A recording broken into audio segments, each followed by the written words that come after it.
So, Jim Igo, one of the first students at Crossroads, one of the first students who we interviewed, and Jim said you were the first feminist that he met. And anything you want to say in response to that? Well, he was probably the first vegetarian that I ever met.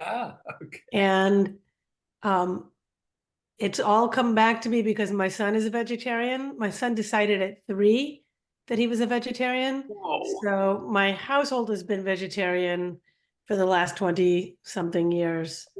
Um, that's or- fantastic. So, yeah.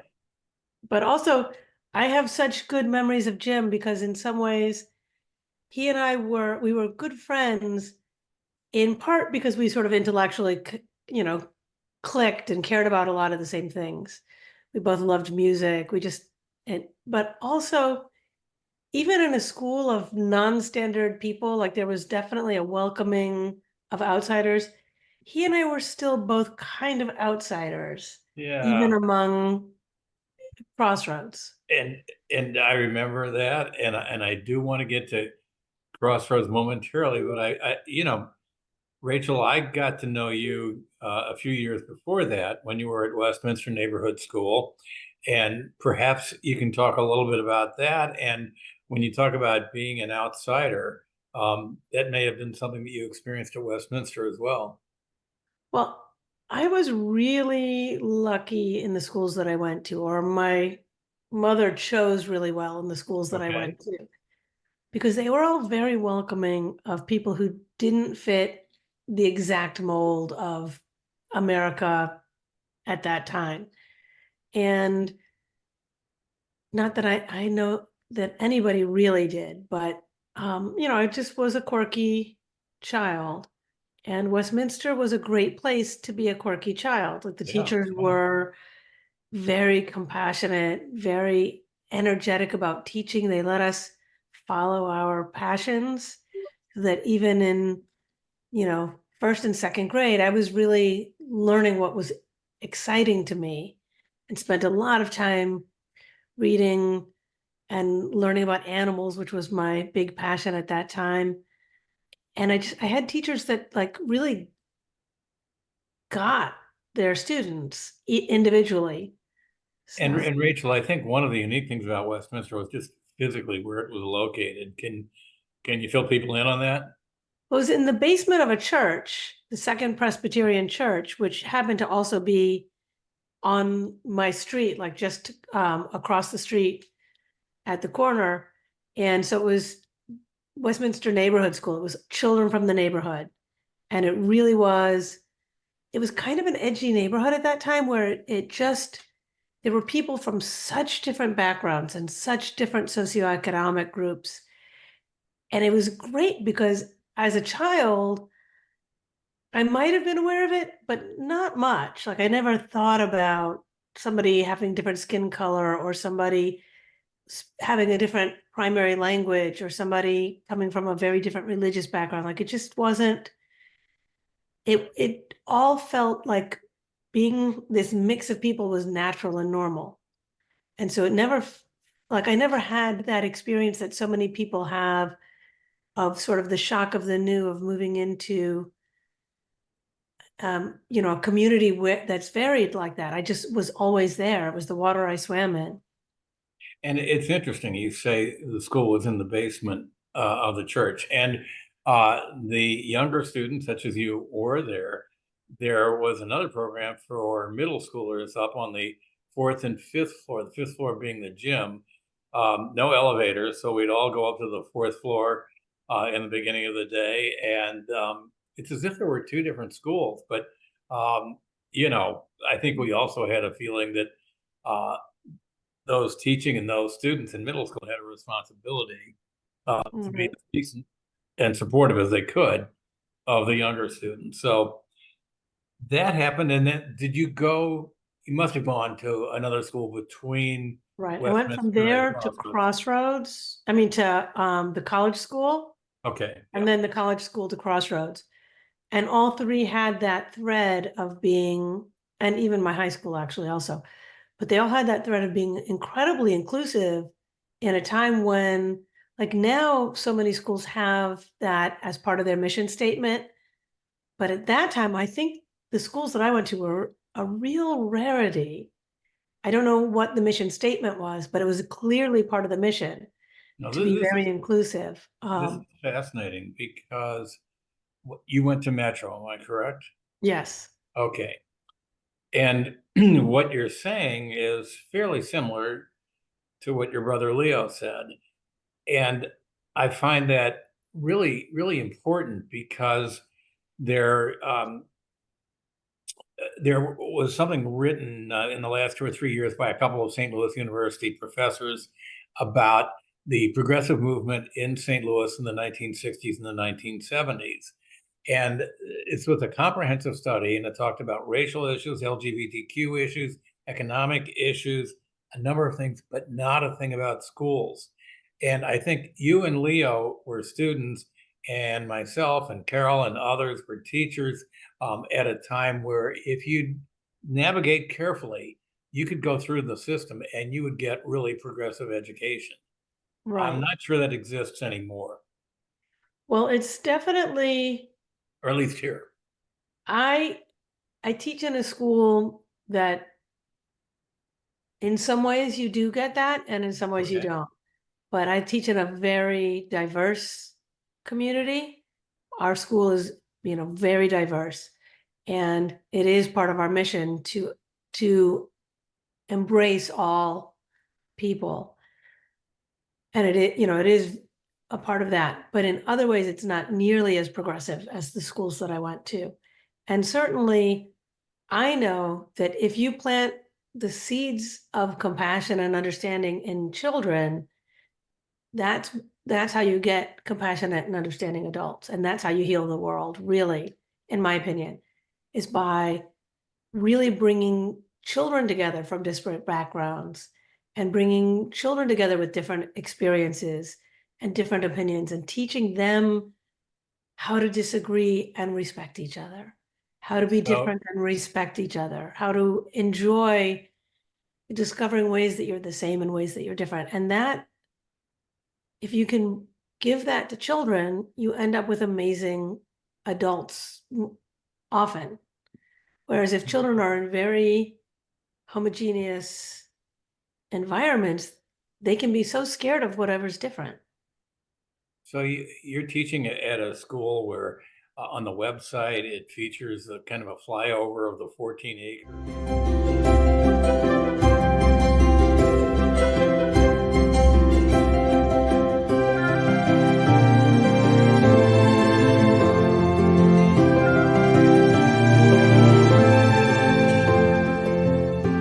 Just seemed to be beautiful and a very loving, supportive environment. At least, that's what is presented. Um, and something like 14 acres is just, way beyond any of the schools you went to. Yes. What is it like teaching in a school that is so much more well endowed than where you went? Well, that's interesting. Like they certainly have the resources. Um, we have the resource to have incredible technology, to have every material we can want, basically. Um, and one thing is that my students want for nothing. Like none of them will have to worry about where they're going to live or where their groceries are going to come from, or even wearing hand-me-downs, or like it's it changes something about the people I'm teaching. In some ways, I have to work a little harder to get to empathy and compassion in children that are so entitled. But in other ways, it's so like the campus is incredible. We have such wildlife on the campus. My classroom, when you look out the windows, you can see not only squirrels and chipmunks, but deer and sometimes foxes and the occasional raccoon. It's incredible that way. We have, we do gardening at school, and so the children really know where food comes from.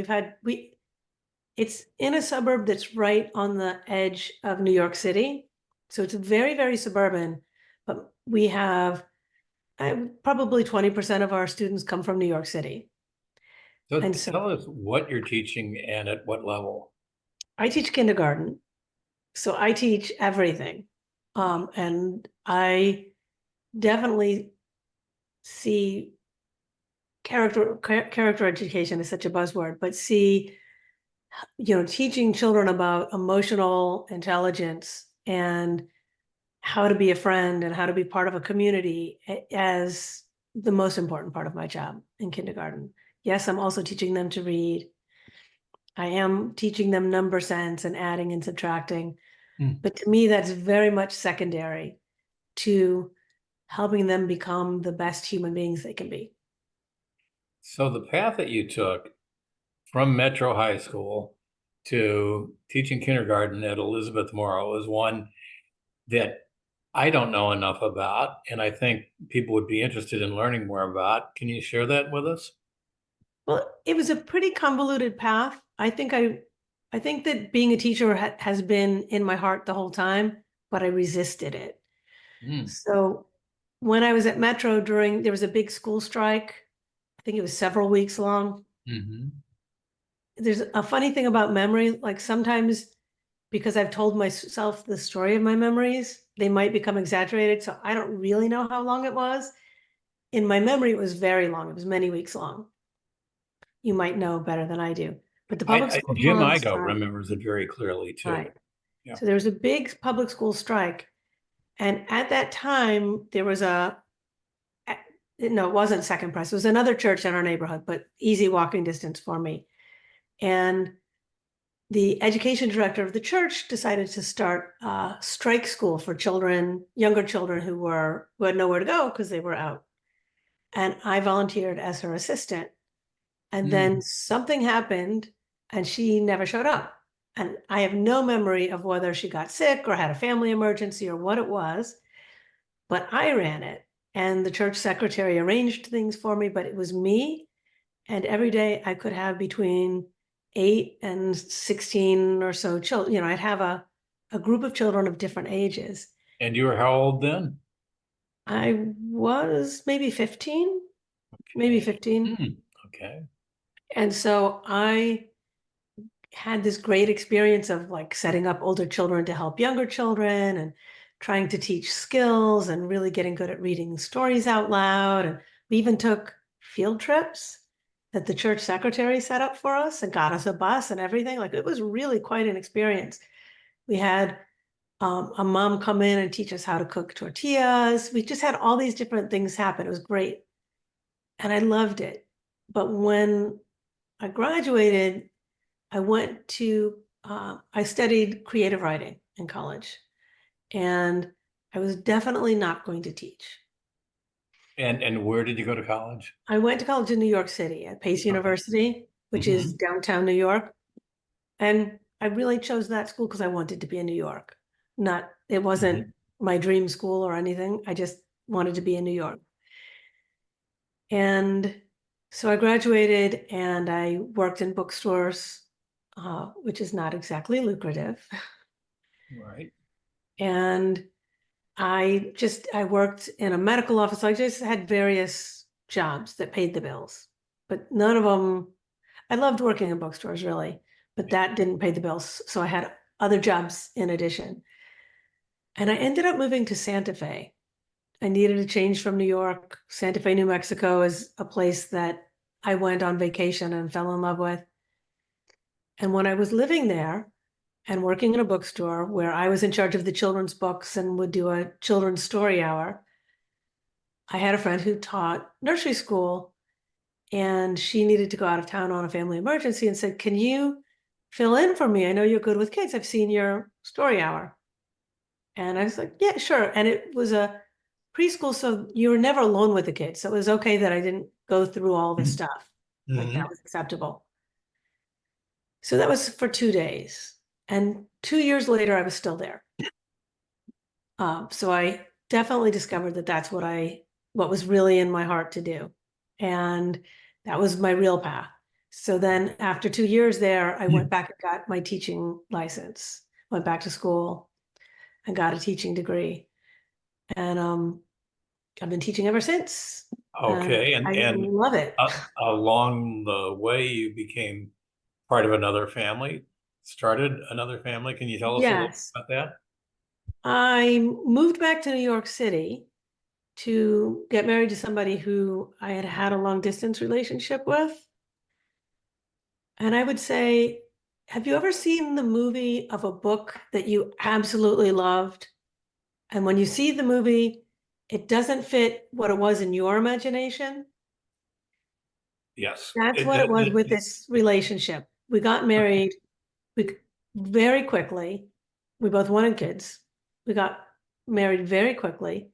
And then we were so ill-suited. Like there was just, Mm, it was not possible to make it work. But I I have no didn't know we were going regrets. in this direction, but No, but anyway, I have no regrets because I have this amazing son. So I had a child during this brief marriage, and my ex and I had shared custody, and he definitely gained things from being his father's son, just as he gained things from being my son. But he reminds me of my family so much. He is so like my parents, really. He's he cares so much about social justice. He works in the health center on Rikers Island, which is a prison, a whole wow. island. It's a prison. And he, that is his passion, is to care for underserved communities medically. And So how old is he now? he's 22. He's in the process of applying to medical school, but he's working in the health center and having gained this experience. This is absolutely what he wants to do, at least You know, right that's so heartwarming to hear. And we started off talking about schools you went to early, but when you say your son is like the family you grew up in, and I had the pleasure of knowing them, and what a natural match your family was with Westminster Neighborhood School, College Hill, Crossroads Metro, the neighborhood. Can you say a little bit of what you grew up on a street where there weren't many Caucasian people, and you grew up in an area where on and off there were a lot of crime sprees. So what was that like? It was interesting. I mean, obviously, there's good and bad in any place. Right. One of the great things is that I had amazing friends. And since from a very early age, more of my friends were non-white than were white, that was never, again, it's something that I was aware of on a certain, we had different skin color, we had different hair, but we loved the same books and we loved the same games. And it was, I very much understood from an early age to judge people by the content of their character. And that I really believe came from living where I did. And there was crime. My mother loves to tell the story of when I was riding bikes with my brother and sister, and two kids tried to steal our bikes. And my brother and sister were ready to get off of their bikes. And I was like, there's three of us and two of you, and you don't have any weapons. So no. So I learned to stand up for myself Good at for a you. pretty early age. And it was a different time. It was both a time where there was very little adult supervision. So we really learned to navigate social things. We really learned to navigate the world.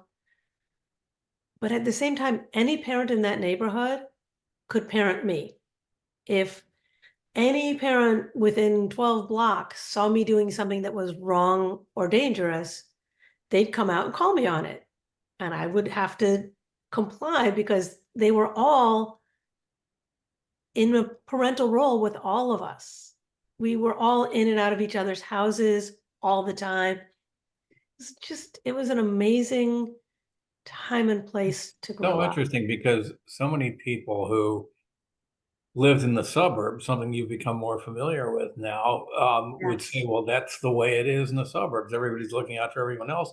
And they might conclude if you lived in the city, a neighborhood like the Central West End where you grew up, that people were callous, they didn't care, they turned their backs on one another. And you're saying, no, not at all. Right. The I really have tight very neighborhood. much the opposite experience. I feel like our neighborhood was very tight knit. And I live in the suburbs now, and I don't know most of my neighbors. Mm. I would never dream of telling somebody else's child that what they were doing, it, that's not true. I actually do because I'm a teacher. I can't stop myself, Right. but I It's know that less the that's not the norm now than it usual. was when you were Right, growing up. Yeah. right. So tell us about, the years you were at Crossroads, what you remember, what went well, if there were things that didn't go well, whatever they might have been. I think I remember it almost in snapshots more than stories. Yeah. Like I remember Anna Steffen and Jill Hazelton in The Miracle Worker Yeah. blew me away. Like I still don't think I've seen theater that is as powerful as those two were. Um, They were so good. And I've seen a lot of theater because I live just outside of New York City.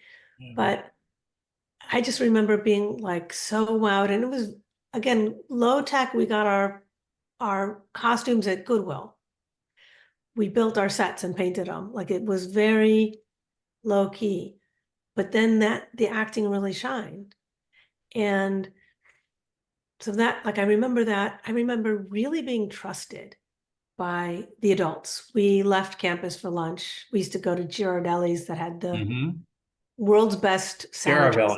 Garavelli's. Not Um, Girardelli's, Garavelli's. Yes. right. I like chocolate. I My know, mind right. is uh, in chocolate, but we would leave and there wasn't ever a question of us not coming back. Like nobody was watching us, but we always came back. And when we went on, I remember going on two different trips at least that were out of town trips. And again, there must have been adult supervision because we were navigating strange cities, but it was very unintrusive. We had a lot of time to just be with our peers and explore. It was nobody trusts middle schoolers like that now. I got in trouble for letting my son ride his bicycle home from school Mm. when he was in seventh grade. Instead of coming to pick him up, they wouldn't just let him leave. He had to be signed out by an adult. Like Th- that's a very Um, different world.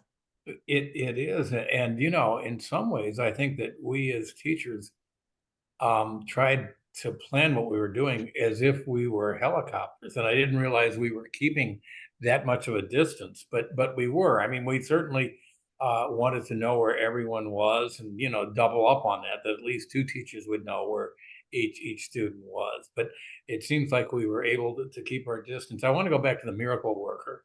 Um, do you remember who directed that? And I think it was Kem. And yeah, was it Kem? yeah, it was Kim Sawyer. Yep. And she like that was just incredible. She was great. I was a small part in that, and I was a small part in The Man Woman of Chaillot.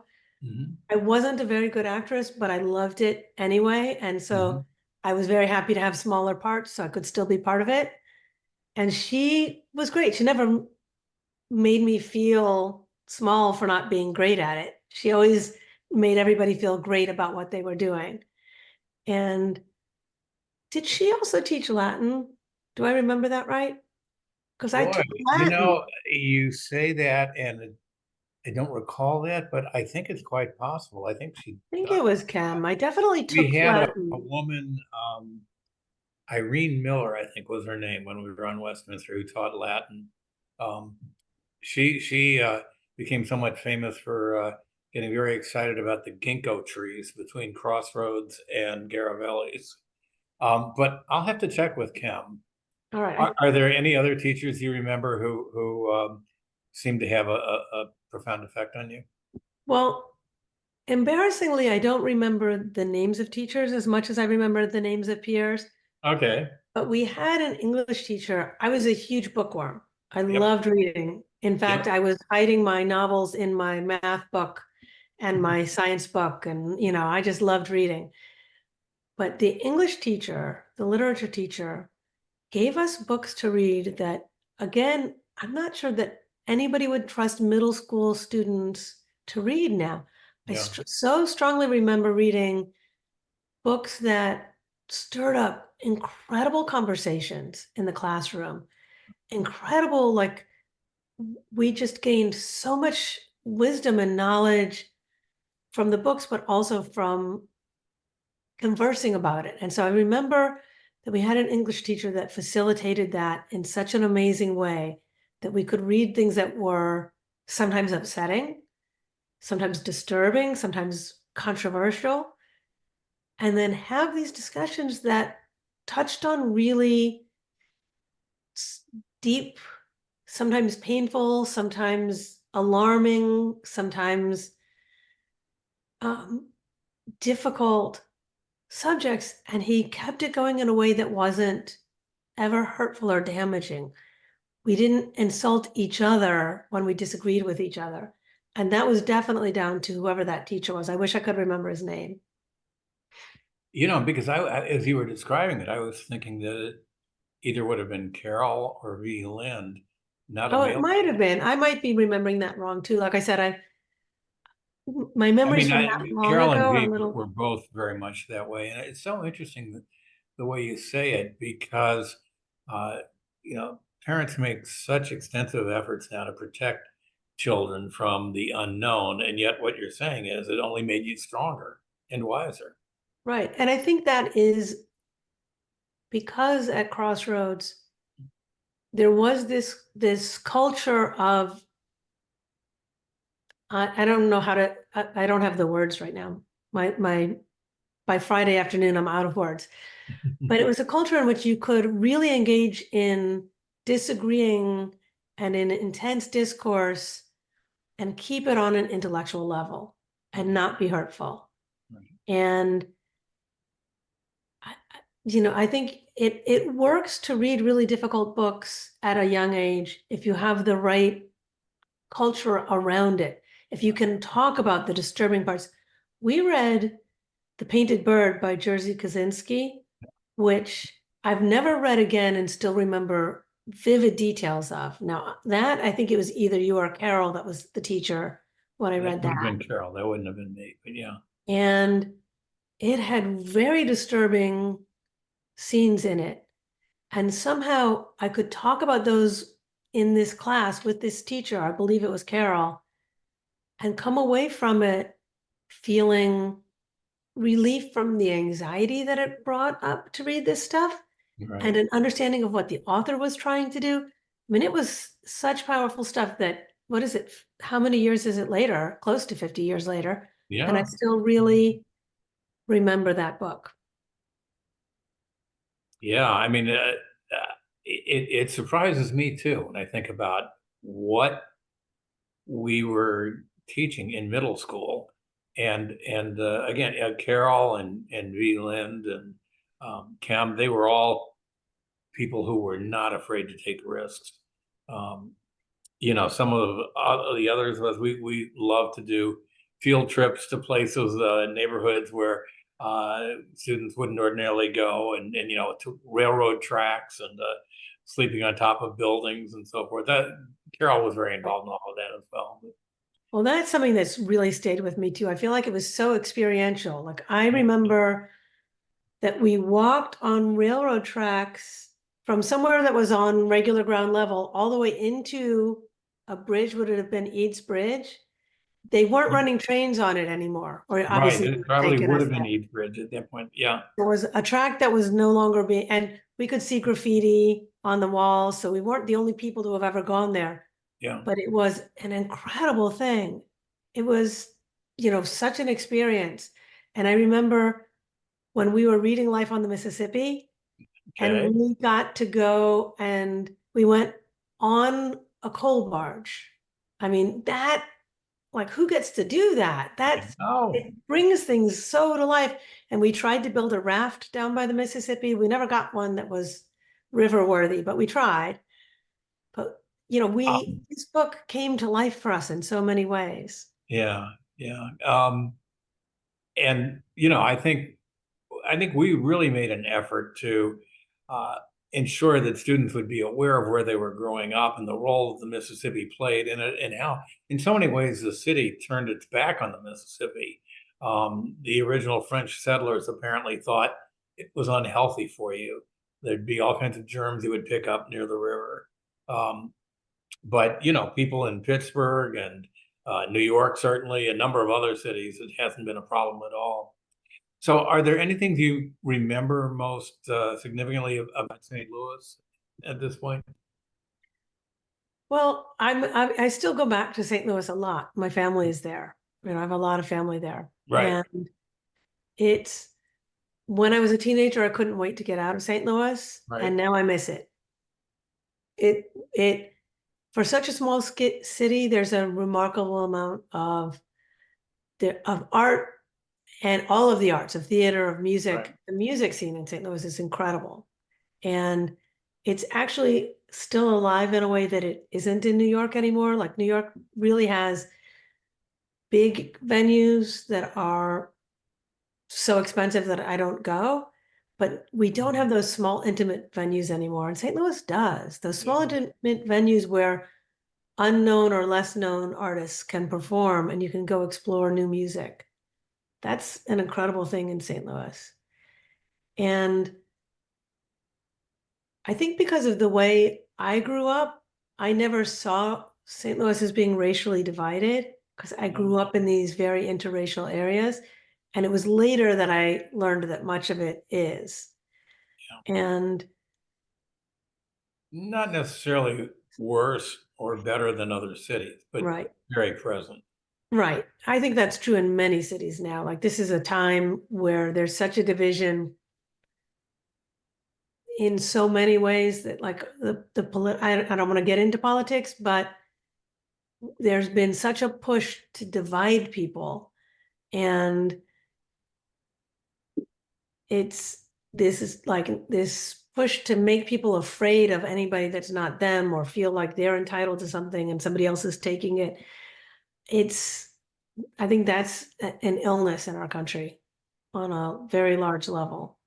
I'm going to ask you briefly to get into politics in a bit, but I want to Okay. one other question beforehand. And I get the sense from what you're saying that you feel really good about the education you had, the time that you were in school. Things are quite different now. We've alluded to that, more protection. Um, do you think the pendulum can swing back and get to a point where there's more freedom given to students, or do you think we're just in this very protective rut for a long, long time? I think for a long, long time, if not forever, we are living in a time where, first of all, neighbors don't know each other. So neighborhoods don't have that safety, like the safety net that I had to be able to go off on my own at 6 years old. I wasn't ever really off on my own. I was always in Mhm. a neighborhood surrounded by people who knew me, knew my parents. Um, that kind of doesn't exist. Yeah. It's I raised my son in an apartment building where I really got to know many people that lived in the building. It And was then in I New York City. it was actually in New Jersey, in Fort Lee, which is right on Okay. the New Jersey side of the Right. George Washington Bridge, and very much less expensive than the equivalent in New York Right. City. So as a single mother, I definitely was not going to be able to afford a two-bedroom apartment in New York. Right. But most people I knew that lived in buildings didn't even know the people on their floor in the building. So it, I really was part of again, I was very fortunate to be part of this community, but he couldn't leave the building and walk somewhere and know people along the way. And Right. so for me, it was frightening the first few times I said, can you go pick some milk up at the store? And he had to walk a few blocks. And I started doing that when he was about 8 or 9 because I knew he was capable and I wanted him to have that experience. But my neighbors all thought I was crazy. Wow. Really thought I was crazy for letting him go, 2, 3 blocks to get a jug of milk. But he's here to talk about it. He is. And So, two quick political questions. all right. One is thinking about the values that you held and your friends held and teachers did. They weren't uniform, but in general, when you were in school, um, and then having an Obama presidency. Uh, did 2016 shock you, or do you think that it really is just revealing something that's been in this country for a long, long time? I personally was shocked, but I have friends who are Muslim and I have friends who are Black, and they both said, how can you be shocked? Like, do you think that this isn't right under the surface all around you? And again, having the privilege of my skin, my gender, and my liberal upbringing, I didn't have to see it. And so I didn't. I certainly wasn't trying to turn a blind eye. So I was shocked and so deeply disappointed. It was like to have an amazing president like Obama, who was everything you'd want. You know, he was a good person and a family man in all of the real senses of the word. Right. And had, and yes, he was blocked at every turn. It kind of reminded me of Jimmy Carter, which I think Yes. might have been while I was at Crossroads, Mm. where That was going on then. Yep. so my, you know, my understanding of Jimmy Carter, I was young, but from the adults around me and from what I saw in the news and things like that, was that here was this really good man trying to do good for the country, being blocked at every turn. Right. And then as an adult, that's what I saw with Obama.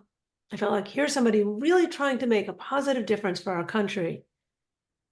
And he did a lot. He did get through some significant things, but he was also blocked so much by the Republicans. Yeah. But even so, I was absolutely shocked that Trump was elected. Yeah. I'm still shocked. I'm still shocked that he's considered a viable candidate. I Yeah. don't have words for it. It is, There is much about this country that we did not present to students, in large part, I think, because we weren't aware of it. We were living in our own bubble. Um, right. and we're all adapting now. And then talking about people who are somewhat at odds with one another. Um, for you, with a Jewish background, do you feel that um, Israel has the high moral ground with what's going on in the Middle East, or do you think the discord is a reflection of the lack of critical thinking and lack of empathy that we have internationally as well as domestically? I think it is very complex. And I honestly would tell you that in what's going on with the Israelis and the Palestinians, I don't think anybody's right. In other words, certainly the October 7th actions there are no words for how terrible that was and inexcusable. No amount of oppression, in my opinion, excuses harming civilians and children. And on that level, it was horrifying. Yeah.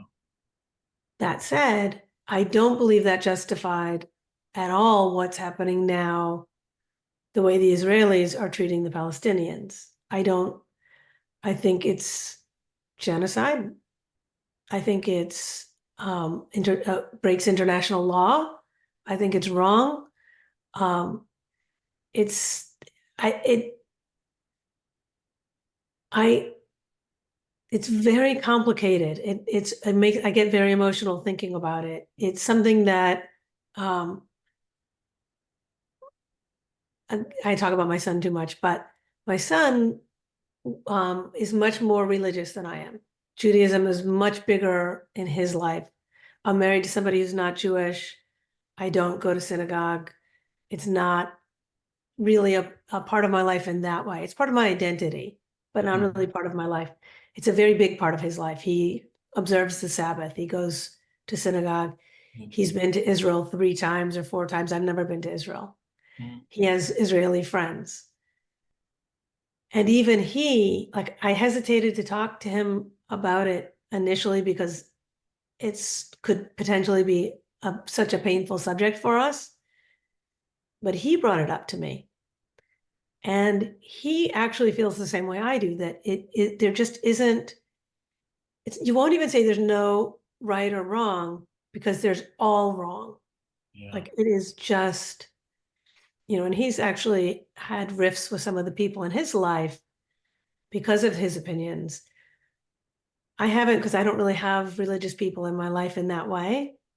But I certainly know people that disagree with me. There are a lot of families where I teach who disagree with me. It's not something that we talk about at school. Today, we had a tradition in our school is the watermelon picnic. Okay. And we have the children paint watermelons on t-shirts, and we all go out to the playground together and eat watermelon, all of the early childhood classes. And this year that almost didn't happen because we had parents that said that watermelon is a symbol of support for the Palestinians. And that Really? I've never heard that one. well, I hadn't heard of it either, Yeah. but the younger generation, like my son's age, Yeah. that's true. It has become a symbol because it's maybe something that is grown and eaten. Sorry, I have allergies. Mm. And maybe the colors of their flag are the same. And so like something Yeah. I mean, a 50-year standing tradition at my school almost didn't happen. And what we ended up doing is just communicating with parents that this is a long-standing tradition. This is not something that's new during this controversy or during this terrible war, that it has nothing to do with this terrible war. yeah. And that we're going to continue this tradition. I find that it works well for me that most of my friends are non-religious Jews, and um, and so I think the natural instinct seems to be pretty similar to where you are, which is to roll up your sleeves and try to solve the problems, and nobody has a high moral ground, and let's see what we Right. can do. But if I had one wish, I'd roll back the clock and I'd have Bibi Netanyahu be a kindergarten student of yours and members of Hamas as well. Oh, I would too. Um, I really don't know how that is going to, like, it's No, intractable. no, I we don't don't know. know what will happen. I certainly believe in a two-state solution personally, Yeah. but I don't know if that will ever happen. So And let me turn off the recording here, unless there's something that we haven't covered that you'd like to say for the dozens of people, hopefully many more who are going to hear this. I do want to say about Crossroads, because it's just been in my mind since this, and I've been thinking about different memories. I had such great friends there. I mean, there are people that some that I'm still in touch with, and some that I'm still friends with in my heart. But like Stephanie Smith and I were buddies Yeah. and are still we don't live in the same place, but we're still in touch. And Opposite Heather, ends of the country. Yeah. there were actually two Heathers that was friends with. Okay. And Heather Saltz and Heather Smith, I would think. right. And Heather Schultz and I have been in touch via social media. Mm-hmm. And Heather Smith actually teaches at a different independent school in New Jersey. Really? And I came across her name and picture on something to do with, something that I was interested in about independent schools. And we Right. briefly reconnected via email, but we both are very busy. So we haven't ever seen each other. It's pretty far away from where I am. But she's doing the same kind of good work that, she's got that Crossroads spirit. I know she runs a gardening program that's incredible. Right. I feel like the Crossroads thing of learning through experience was so important. So that is connected to what she's doing with children now. But I still remember we created civilizations. Like we were in Mm-hmm. groups that created a civilization. And we created, wow, I really don't have a vocabulary today, artifacts. We Yeah, there you created go. artifacts which we then broke and buried. And Yes. we dug up each other's artifacts and tried to see what we could understand about those civilizations. I'll never forget that. I mean, that's something that has stayed with me. I've never heard anybody else talk about that. I've never seen it anywhere else, but it stayed with me all the way since Crossroads. There are good and bad things everywhere. Like we definitely all had very mean nicknames for each other, but I think it was with love for the most part. I really do. And so it's one of my closest friends in adult life. We actually didn't go to Crossroads at the same time. We actually met at Metro and then she went to Crossroads, Rachel Rosen. But Oh, okay. she, she ended up leaving Metro going to Crossroads. And so Right. she's still part of that Crossroads connection to me. Right. Yeah. Um, it's I just want to say one last thing, and you're talking about the artifacts. Okay. And that again was another Carol program. And so there is going to be a 50th reunion this year at school. And I don't know if you've seen the DeBoliver School since there's been a lot of fine work that they've done to make it more environmentally sustainable and more green space out front. So we were talking about what to do for the 50th reunion. And I thought a wonderful idea would be out there in the front where it's green. See if we could get people from each of the 5 decades in which Crossroads has existed and have them come with artifacts and knock the hell out of them and bury them in the front lawn and see if we could reconstruct it. It would be a good in memoriam way to attribute to Carol, but I don't think it's going to happen because the lawn is respected highly in the state it's in. But maybe at some point in the future. I'm glad you remember it. I love that. That's great.